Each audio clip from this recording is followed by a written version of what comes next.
I am Gabrielle Coco Chanel, born on August 19, 1883, in Saumur, France. My early life was not glamorous. My father was a peddler, and when my mother died, I was sent to an orphanage run by nuns. There, I learned to sew. At the time, I could not have imagined that those stitches would one day change fashion forever. As a young woman, I sang in cafes, where people began calling me Coco.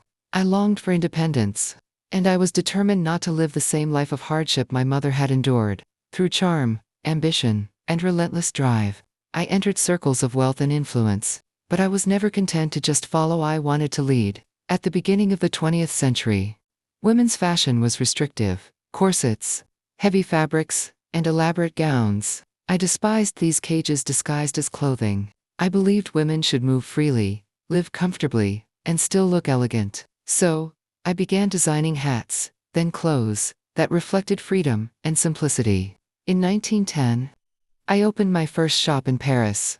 By the 1920s, I had revolutionized fashion, with designs that were practical, yet chic.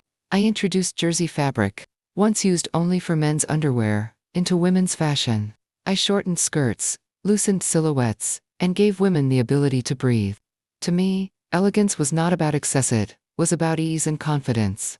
Then came my greatest creations. In 1921, I launched Chanel No. 5, the first perfume designed to smell like a blend of flowers, rather than just one. It became, and remains, the most famous fragrance in the world. Later, I gave women the little black dress, a garment that was simple, versatile, and timeless. These weren't just clothes, they were statements. But my life was not without challenges.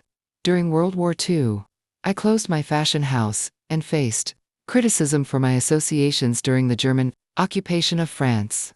Many believed my career was finished.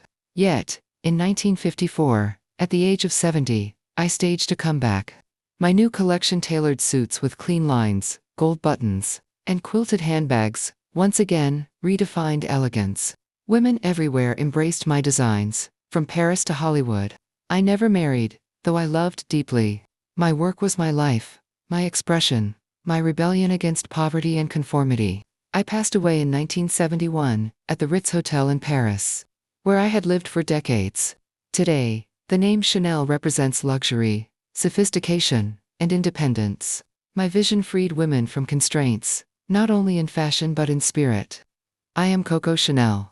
I proved that style is not about wealth or status, it is about freedom, confidence, and daring to be different.